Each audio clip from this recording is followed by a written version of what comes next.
तो बच्चों, मैंने पिछली वीडियो में कुछ क्वेश्चन दिए थे सोल्व करने के लिए।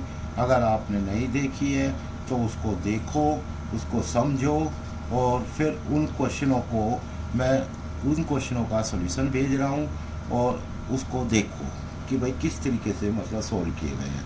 मैंने पूछी थी साइन 150 की वैल्यू ऑल ट्रिग्नोमेट्रिकल फंक्शंस में निकालनी है, तो मैं साइन 150 डिग्री की वैल्यू निकालना बता रहा हूँ। अब 150 डिग्री, सबसे पहले तो आप ये बताएंगे 150 degree line second quadrant, okay, line second quadrant. और 150 को हम चेंज कर सकते हैं कैसे? π/2 150 degree is equal to 90 plus 60 लिख सकते हैं, और 150 डिग्री 180 माइनस 30 डिग्री कर सकते हैं। ठीक है, तो इसको हम रेडियन में चेंज करें तो π/2 प्लस π/3 लिख सकते हैं, और 180 को कर दें तो पाई माइनस π/6 लिख सकते हैं। 30 को π/6 और 180 को पाई। अब इसमें निकालेंगे हम साइन π/2 प्लस π/3। अब साइन π/2 प्लस थीटा में मैंने आपको बताया था क्या चेंज हो जाता है, चेंज किस में होगा? कॉस में चेंज होगा, कॉस π/3। ठीक है, और साइन किसका आएगा? सेकंड क्वाड्रेंट में साइन पॉजिटिव होता है, इसलिए पॉजिटिव होएगा। कॉस π/3 की वैल्यू 1/2 होती है। ठीक है, एक तो ये तरीका है। दूसरा तरीका है साइन पाई माइनस π/6 कर देते हैं। ठीक है, अब sine pi plus minus theta है तो चेंज नहीं होगा, साइन का साइन ही लिखेंगे, तो हम इसको लिखेंगे साइन π/6, और ये जो है पॉजिटिव साइन आएगा, और साइन π/6 की वैल्यू होती है 1/2। ठीक है, तो ये 150 की वैल्यू मैंने साइन में बताई है। इसी तरीके से सिमिलर टू कॉस में आ जाएंगे हम। ठीक है, कॉस π/2 प्लस π/3। अब वही सेकंड क्वाड्रेंट में कोस क्या होता है? माइनस। मैंने पिछली वीडियो में समझाया था कि सेकंड क्वाड्रेंट में sign theta and cosecant theta positive होते हैं, रिमेनिंग नेगेटिव होते हैं, तो यहाँ कोस नेगेटिव हो गया। ठीक है, π/2 प्लस थीटा है तो कोस किस में चेंज हो जाएगा? साइन में चेंज हो जाएगा। ठीक है, π/2 प्लस माइनस थीटा हो या 3π/2 प्लस माइनस थीटा हो तो चेंज होगा। अदरवाइज पाई प्लस थीटा हो या पाई माइनस थीटा हो, 2π प्लस माइनस थीटा हो, चेंज नहीं होगा। ठीक है, तो कोस हुआ चेंज साइन में, और साइन आया negative according to the second quadrant. Sine theta and cosecant theta positive, remaining are negative, तो इसको हम लिख सकते हैं साइन π/3, और ये हो जाएगा -√3/2। ओके, अब इसी तरीके से हम दूसरे तरीके से इसकी वैल्यू निकालते हैं, पाई माइनस π/6। अब मैंने आपको अभी बताया है कि भाई पाई माइनस थीटा कोई चेंज नहीं होगा, कोस का कोस ही रहेगा, और π/6 लिख देंगे, और क्योंकि सेकंड क्वाड्रेंट में कोस नेगेटिव होता है तो इसकी वैल्यू -√3/2 आ जाएगी, दोनों सेम है। अब इसी तरीके से आप जो है tan की भी निकाल सकते हो, कोट की भी निकाल सकते हो, सीकेंट की भी निकाल सकते हो, कोसिकेंट की भी निकाल सकते हो। ठीक है, अब नेक्स्ट मैं निकाल के दिखा रहा हूँ आपको कि 120 डिग्री की। अब 120 डिग्री किसके अंदर लाई करेगा? सेकंड क्वाड्रेंट के अंदर। ठीक है, क्यों? क्योंकि 90 से अबव है, 180 से लेस है। अब 120 को हम क्या कर देंगे? 180 माइनस 60 लिख सकते हैं, 120 हो जाएगा आपका। ठीक है, अब इसके बाद 120 डिग्री हो गया।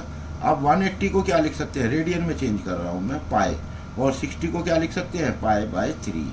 ठीक है, एक तो ये हो गया, और एक लिख सकते हैं हम π/2 प्लस 30 डिग्री, 30 होता है π/6। ठीक है, तो अब जैसे मैं 10 की निकाल के दिखा रहा हूँ, तो 10 में क्या हो जाएगा? पाई माइनस π/3 लिख लेते हैं। अब एक चीज़ बताई थी, सेकंड क्वाड्रेंट में 10 नेगेटिव होगा, लिख दिया negative. Pi plus minus theta हो, 10 का 10 ही रहेगा, चेंज नहीं होगा, 10 π/3 हो गया। ठीक है, 10 π/3 की वैल्यू होती है √3, तो ये -√3 हो गया। ठीक है, इसी तरीके से अब इसको दूसरे तरीके से सोल्व करते हैं, π/2 प्लस π/6। ठीक है, बात वही है, 180 में से 60 माइनस किया, 90 में 30 ऐड किया, दोनों की वैल्यू 120 आई है, ठीक है। अब tan π/2 plus theta second quadrant में, सेकेंड क्वाड्रेंट में π/2 प्लस माइनस थीटा हो तो कोई भी ट्रिग्नोमेट्रिकल फंक्शन है चेंज हो जाएगा। tan को किस में चेंज कर देंगे, cot में, cot π/6 हो जाएगा। cot π/6 कितना होता है, √3, और ये नेगेटिव है, ठीक है। अब इसी तरीके से आप दूसरी वैल्यू निकाल सकते हो। अब मैं आपको निकालना सिखा रहा हूँ 315 कीजिए। 315 को हम कैसे लेंगे, 270 डिग्री प्लस 45 डिग्री, ये भी ले सकते हैं। और ये कौन से क्वाड्रेंट में लाया करेगा, ये 315 जो है वो आपका फोर्थ क्वाड्रेंट में लाया करेगा, ठीक है, क्योंकि 270 से ज़्यादा है, 360 से कम है, ठीक है। अब इसको हम उसमें चेंज कर लेते हैं रेडियन में, 3π/2 प्लस 45 मतलब π/4, और इसको ऐसे भी लिख सकते हैं 2π, 360 कितना होता है 2π, ठीक है, 2π माइनस π/4, ऐसे भी लिख सकते हैं। अब इसमें मैं सीकेंड की वैल्यू निकाल के दिखा रहा हूँ, बाकी आप अपने आप निकाल लेना। सीकेंड 3π/2 प्लस 45, अब ये वही चीज़ आ गई। फोर्थ क्वाड्रेंट में सीकेंड क्या होता है, प्लस। मैंने आपको बताया था फोर्थ, पिछली वीडियो में बताया था कि फोर्थ क्वाड्रेंट में कोस और सीकेंड पॉजिटिव होते हैं, रिमेनिंग नेगेटिव होते हैं। अब इसमें सीकेंड 3π/2 प्लस थीटा,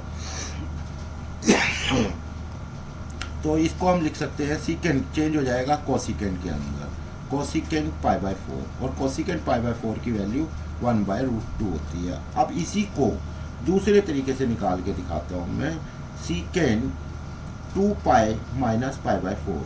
अब मैंने बताया था पाई प्लस माइनस थीटा हो या 2π प्लस माइनस थीटा हो, कभी चेंज नहीं होंगे, सीकेंड का सीकेंड रहेगा, क्योंकि फोर्थ क्वाड्रेंट में है तो ये प्लस ही रहेगा।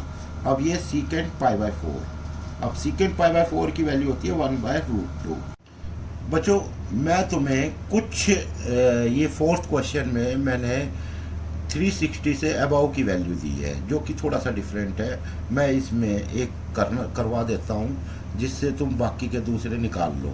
अब जैसे मान लीजिए 750 की वैल्यू निकालनी है आपको, ठीक है, आपको पता है 360 तक, लेकिन अगर हम इसको ब्रेक करें तो कैसे ब्रेक करेंगे, देखिए 360 इंटू 2 प्लस 30, ठीक है, ये हो जाएगा। 360 पर एक सर्कल बन जाता है पूरा। अब ये 2 राउंड घूम रहा है, ठीक है, तो हम इसको लिख सकते हैं 720 और प्लस 30 डिग्री। तो ये वापस कौन से क्वाड्रेंट में आ गया, देखिए ये सर्कल है, ठीक है, ये इसके 4 पार्ट हैं। अब यहाँ 360 तक आ जाता है, ठीक है।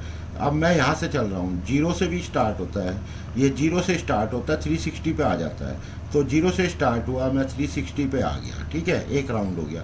फिर 360 से चला, मैं 720 पर आ गया। अब 750 किसके अंदर आएगा, ये फर्स्ट क्वाड्रेंट के अंदर, किसके अंदर आएगा, फर्स्ट क्वाड्रेंट के अंदर, ठीक है। अब 720 को हम लिख सकते हैं 2 इंटू 2π, ठीक है, और प्लस π/6, ये रेडियन में चेंज हो गया, 4π प्लस π/6 लिख सकते हैं। तो मैं इसके अंदर आपको कॉट की वैल्यू निकालनी बता रहा हूँ। कैसे निकालेंगे, कॉट 2 इंटू 2π प्लस π/6, ये लिख सकते हैं। अब मैंने बताया था 2π में प्लस माइनस थीटा हो तो चेंज नहीं होता, ठीक है, तो इसको हम क्या लिख सकते हैं, फर्स्ट क्वाड्रेंट में सब पॉजिटिव होते हैं, और कॉट π/6 लिख सकते हैं। और कॉट π/6 की वैल्यू कितनी होगी, ये हो जाएगी आपकी √3, ठीक है बेटा। अब इसी के लिए मैं आपको एक चीज़ और बता दूं, जैसे 1140 है, 1140 की वैल्यू कैसे निकालनी है आपको। 1140 में आप 3 इंटू 2π कर सकते हो, ठीक है, और प्लस 60 डिग्री कर सकते हो। 3 इंटू 2π, इसको भी मैं रेडियन में ले लेता हूँ, डिग्री में छोड़ो, π/3, ठीक है, तो ये हो जाएगा कितना, 1140। तो हम इसको थोड़ा सा मतलब जो है ना किस तरीके से लिख सकते हैं, मान लीजिए साइन की वैल्यू निकालनी है, लाई ये फर्स्ट क्वाड्रेंट में ही करेगा आपका, लाई किस में करेगा, फर्स्ट क्वाड्रेंट में। अब साइन 1140 डिग्री की वैल्यू निकालनी है। मैं इसको चेंज कर रहा हूँ 3 × 2 पाई प्लस π/3। ठीक है, मैंने आपको बताया था 2 पाई प्लस थीटा के हिसाब से चलेगा। ये 2 पाई प्लस थीटा में चेंज नहीं होता, साइन का साइन रहेगा। तो ये साइन कितना हो गया π/3, क्योंकि फर्स्ट क्वाड्रेंट में सारे पॉजिटिव होंगे। और ये कितना हो जाएगा, ये हो जाएगा √3/2। ठीक है बेटा, अब ये मैंने कुछ सॉल्यूशन करके दिखाए हैं। ठीक है, इसको देखना, समझना, करना। अगर पसंद आए तो आप मेरे चैनल को ज़्यादा से ज़्यादा सब्सक्राइब करें, लाइक करें, और अपने सवालों के जवाब कमेंट बॉक्स में जाकर दे सकते हो। मैं देखूँगा, और अगर मुझे लगा तुम्हारे क्वेश्चनों के आंसर सही हैं तो मैं उसको लाइक भी करूँगा। Thank you.